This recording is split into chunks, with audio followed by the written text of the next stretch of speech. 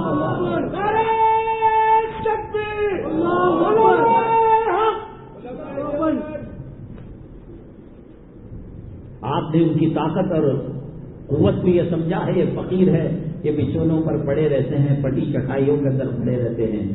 حضرت محمود غزنوی رحمۃ اللہ علیہ کا انتقال ہوا.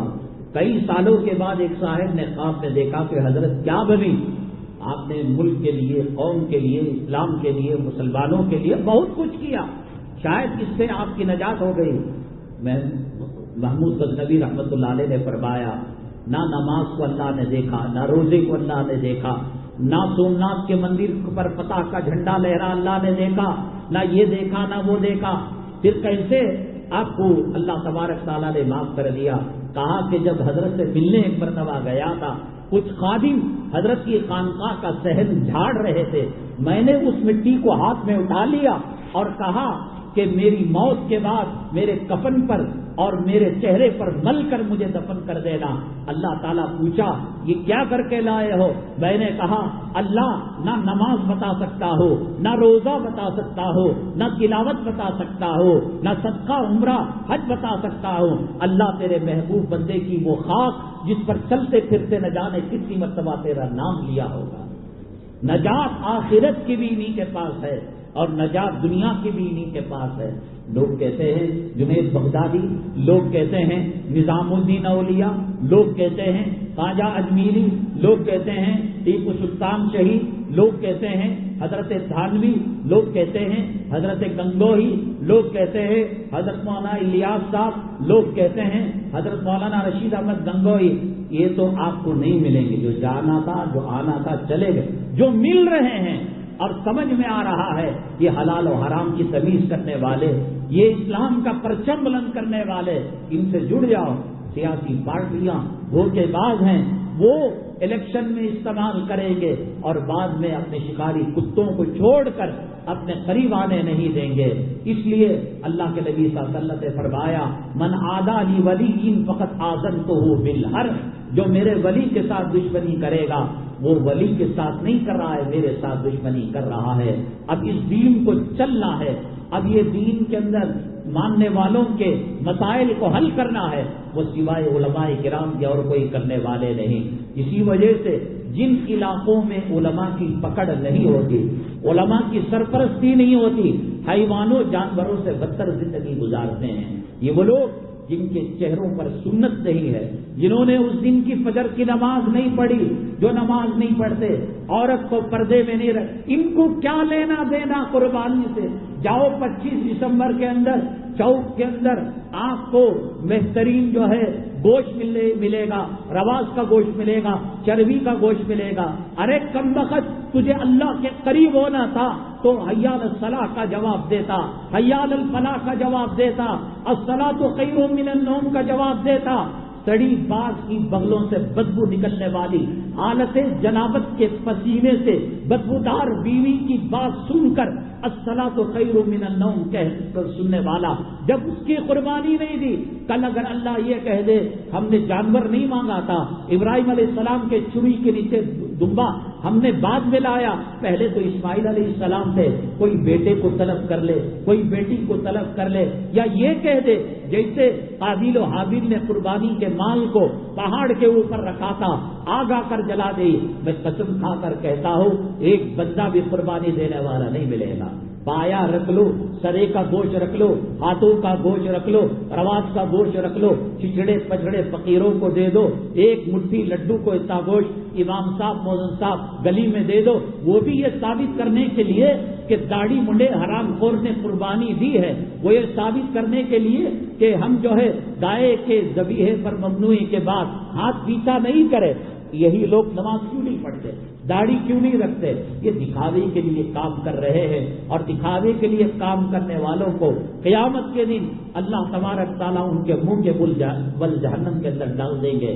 میں نے بتایا تھا حکومت کا ظالمانہ فیصلہ وہ کامن سول کوڈ ہے اور دوسرے مسائل ہیں. دارالعلوم دیوبند کے مفتی ابوالقاسم دعوت برکاتہم عالیہ نے میڈیا کے اندر بڑا سخت نوٹس لیا اور یہ کہا ہندوستان ہمارنگی اور قومی یکجہتی کا گہوارہ ہے، تمہارے مسائل یہاں چلنے والے نہیں. لیکن جو سمم بکمن عمیٌ فہم لا یرجعون ہو، جو اندھے بن چکے ہو، جو گونگے بن چکے ہو، جو بہرے بن چکے ہو، وہ مسائل کیا سنیں گے اور مسائل کا حل کیا نکالیں گے؟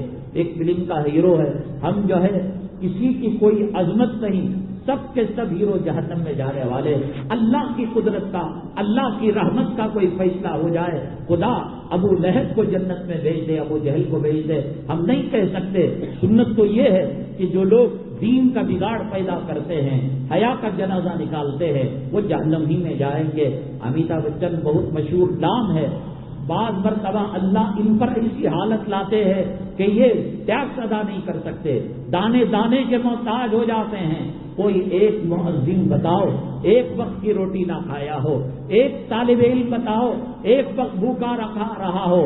اگر کسی قوم پر من و سلوا اتر سکتا ہے، اللہ تبارک تعالیٰ اپنے محبوب کے عاشقین، اپنے محبوب کے نائبین اور خلفاء کو کیسے بھول سکتے ہیں؟ گلی کا کتا، گلی کا خنزیر اگر اس کو کھانے کو کچھ مل رہا ہے تو اللہ تعالیٰ اپنے نائبین اور اپنے خلفاء کو کیسے محروم کر سکتے ہیں؟ تو چنانچہ ایک وقت وہ آیا کہ یہ آدمی دانے دانے کا محتاج ہو گیا، سب کچھ داؤ پر لگ گیا.